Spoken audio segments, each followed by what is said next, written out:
Hi, I'm Manu Gupta, here today with Henry Richaud, the ex-COO of Deutsche Bank and a prolific angel investor in fintech startups here in Europe. Welcome, Henry. Thank you very much, Manu. It's very good to see you again. Great. Well, this is the first in a series of discussions in and around artificial intelligence and how it will affect society by 2030. And also, Henry, it would be great to have a discussion with you on what we can do to prepare for this change that's occurring in technology. Well, why don't we kick it off first with one of the biggest questions that our audience might have. What is AI exactly? I know it's a term used by many startups these days. What does it mean exactly to you? Yeah. So I'm glad we're starting with definitions, so we can start from a very concrete perspective, Manu.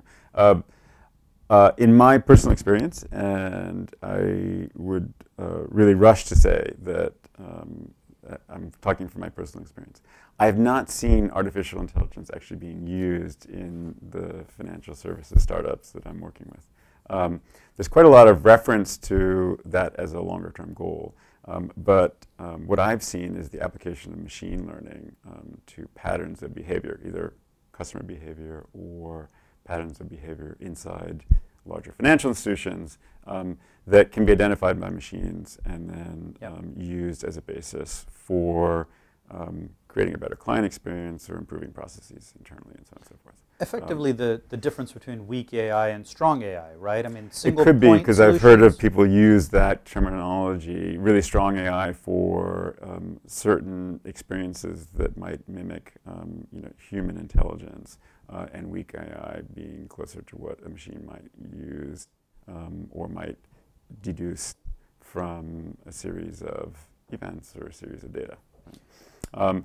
And I really caution the companies that I invest in about using the artificial intelligence moniker. I think people can get trapped into this view of artificial intelligence as being the be-all and end-all when we're not really there yet. In the sense that the type of work output or results that I'm seeing do not reflect human intelligence, but reflect what a machine has been taught. So let's talk a little bit about your background. I mean, tell us a bit about your role back at Deutsche Bank and how you saw artificial intelligence being used, be that the point solutions or weak AI nature of artificial intelligence. Yeah. So in my role at Deutsche Bank on the board, we used machine learning in two very broad categories. One was focused on the client experience, whether the client was in the retail business or in the transaction banking business, asset management, capital markets. What was it about the data that we were seeing around the client experience that we could turn into something that would make an individualized financial service or financial product that much more deliverable? Right? Yeah. So there was a lot of focus on that. Effectively getting it to clients in a much more speedy way. More relevant product, more relevant service, driven by what the client was experiencing or doing right here, right now. Yep. Right? I constantly remind myself and my colleagues in the financial services sector that what we're here for is not to deliver financial services, to make our clients' lives better. Yep. Financial services are ancillary to what their core life or business is. Right? And that was a major focus of ours. And a second major focus was how we could use machine learning to speed up documentation processing or to speed up certain sorts of processes between various parts of the organization or between various banks. Yeah. And that could be anything from payments to legal documents to you name it. So when you think a little bit about the applications of it, how do you actually reconcile the fact that historically people have thought about using technology and AI to augment and speed up the back office processes versus what many of the fintech startups and even some of the traditional banks are using AI for and machine learning for is to really think about revenue generation, the front office customer experience? I was always much, much more excited by what you could do in the front office side. And there were two reasons for that. One is because I saw that that's where you could really revolutionize the client experience and make the client experience that much more sticky and more relevant, and would make the clients want to come back. Right? Yeah. The sort of middle office and back office work that we were doing was a necessary evil to support the business. But you really want to focus on the client experience, right? Having a middle office and a back office just because you have to have it to support the client experience is irrelevant to the client experience itself. Client doesn't know, doesn't want to care, doesn't want to see. Yeah. So a second driver to my interest in using machine learning for the front office experience was that, in my view, a lot of the back office processes were going to get completely redone, either as the industry moves towards using many more utilities, Yep. right? Again, not central to the client experience. Client doesn't really care how you're settling your equities or settling your payments. All they care about is the fact that it's done, right? Second, because I could imagine a world where newer technologies like blockchain could really change fundamentally the way in which middle and back office processes are being done. Right? And so that wasn't necessarily, a focus on data. It was a focus on completely changing the process itself. Yeah, but it's interesting you say that, because based on what you've just said, do you think that there's ever a vision where there's a level of compression of the size of these large traditional banks, such as Deutsche Bank, whereby you have an ultimate product and you've got a tremendous amount of data on all of your clients, but the ultimate customer service and interaction with your end clients becomes far more automated, theoretically through bots, through analysis of automated selling? I mean, do you envision a world where the bank simply becomes smaller? So, Manu, I think that you could have, in the current environment, quite a range of outcomes for what banking of the future could look like. I've long postulated that there'll be certain banks that will become very scaled providers of core regulatory services around accounts, around lending, around payments, around securities processes, that won't necessarily want to be the be-all and end-all for every single client, right? So they'll have an infrastructure which they will, essentially rent out to other people who'll be more focused on the end user experience. Like AI as a service, for example. AI as a service. There are other banks who I think will become, extremely focused just on customer service in a particular niche, a particular segment from a product perspective. And I see those sorts of institutions being very, very focused on using smart products like we're seeing from Arcara, right, which allows really, excellent anticipation of what clients will want to do based on the research they're seeing from a bank, right?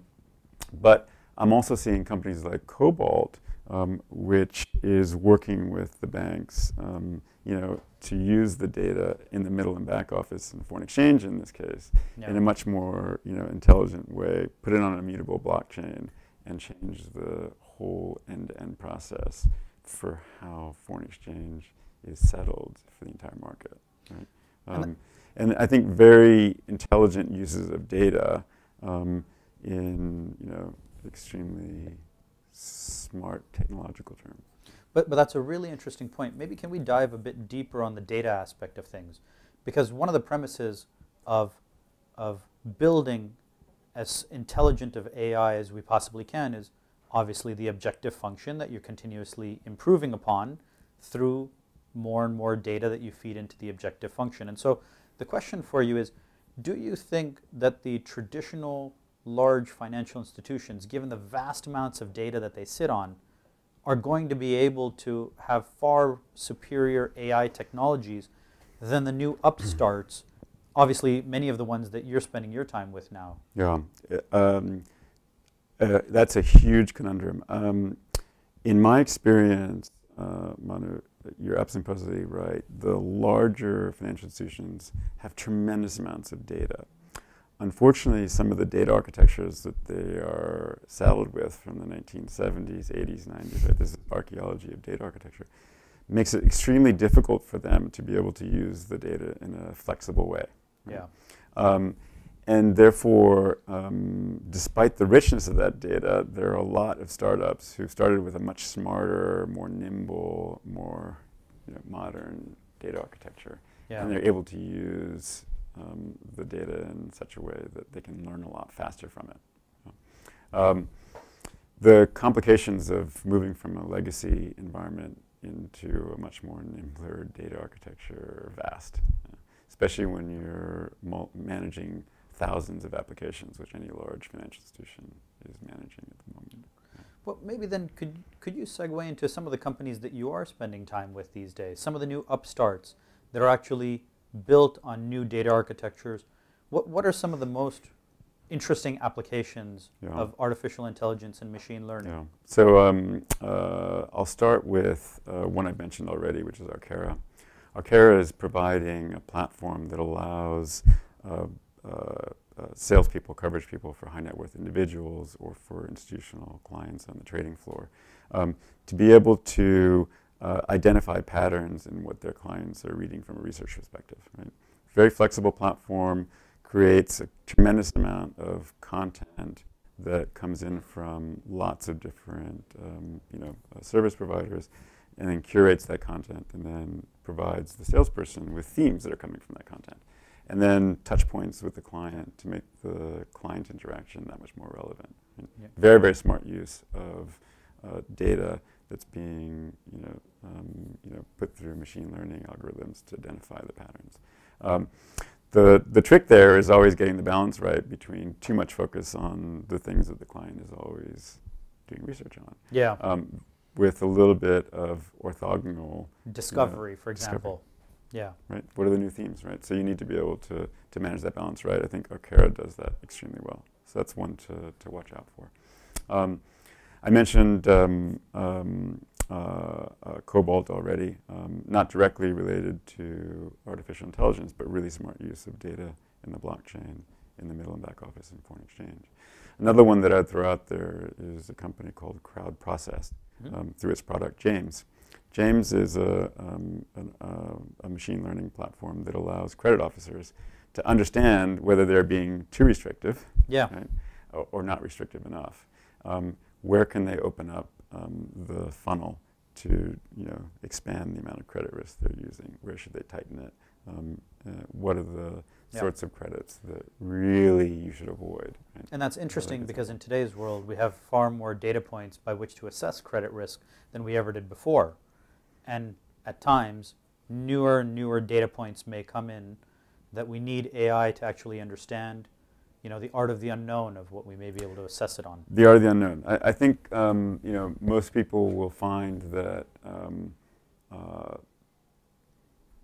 that the core material that was used 50 years ago to do credit assessment was the core material that you used 1,000 years to do credit assessment. So that hasn't changed fundamentally. But your point is correct. There are certain new sources of data which can open up new avenues for inquiry and thought and for analysis. And certainly the move by many new economy companies to using much more flexible platforms for their own accounting systems, the move here in Europe to PSD2, which will open up the whole bank account to third parties. Third parties, yeah. Means that there's a great deal of opportunity if you have the flexible data architecture to be able to take advantage of it. Yeah. Well, maybe just given your experience also working on the regulatory side at Deutsche Bank, on the governance and regulatory side, could I talk to you about a topic that's top of mind for many people at both large and small financial institutions, which is Brexit here in the UK? Top of mind for fintech investors here. Yes, exactly, exactly. And I had met someone from one of the large financial institutions, not Deutsche Bank, who had mentioned that the capacity required from a legal perspective to analyze all of the documentation per bank simply does not exist. We don't have enough resources in all of the UK to manage all of the document modifications over the next 2 to 3 years when Brexit takes effect. It's a bit of a reminder of the the year 2000 issue. Yeah, the Y2K bug. Y2K, or or when the euro was first introduced. Remember? Yeah, exactly, exactly. And so, one of the interesting implications of AI could be not only to analyze documentation of where contracts need to be changed and updated, but in addition to that, could we use AI and machine learning to actually create the documents automatically, to interpret all of the legal prose and generate language specific for that document? And these are innovative ideas that many of the banks are already thinking about simply because of the constraint of time. Yeah. Have you come across this, and how do you generally think about? I think that's a great idea. I think, frankly, the more creativity we can bring as a group to the Brexit situation, the better. But in general, when you have these big events and you're staring at deadlines that are impossible to meet by any of the standards, you have to start thinking outside of the box in terms of what technology you can bring to bear, right, on the process, or to speed up the result.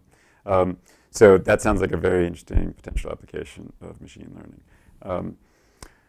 What I'm a little bit unsure about is to what extent the capability really exists to go from machine learning to artificial intelligence in that situation. Based on some of the work that I've seen, I think we will gradually get there, but it's still going to take us some time to get to an end state where I would trust a computer or a computer network to make human-like judgments. Right? Yeah. I just haven't seen enough evidence yet. We're making great progress, but not enough evidence yet. And right now it feels like heavy lifting. It's a lot of data analysis and a lot of data crunching to get to the result. And hopefully we'll find some interesting shortcuts through time that get us to real intelligence as opposed to just data crunching. So if we could just pontificate, where do you think we end up in 2030? What does the bank of the future really look like for us? I think if we continue to make this fast progress around data analysis, we will be able to apply certain aspects of artificial intelligence to banking on the customer side, particularly for those sorts of tasks which are highly repetitive. Right? Everybody needs to make payments. Yep. So there'll be, I think, a tremendous focus on increasing the productivity of both front office staff and back office staff through the application of smart artificial intelligence. Yeah. So I'm quite optimistic about that. Banks will be much slimmer. You'll have certain banks which will be very focused on an end customer or end product. There'll be a lot of banks that are, I think, will have the capability to be scalable, very regulatory compliant organizations that can help the financial system in general. But it'll be a radically more fragmented world, in my view, than the rather oligopolistic, market that we see right now. And Henry, you forgot to mention all of the robots that would speak to us and know exactly what we wanted. Well, we can hope. We can hope. Well, hey, thank you so much for taking the time today. It was a pleasure to speak with you, and I hope we can do it again soon. Thank you very much, Manu, for your time. Really Thank appreciate you. it. All right.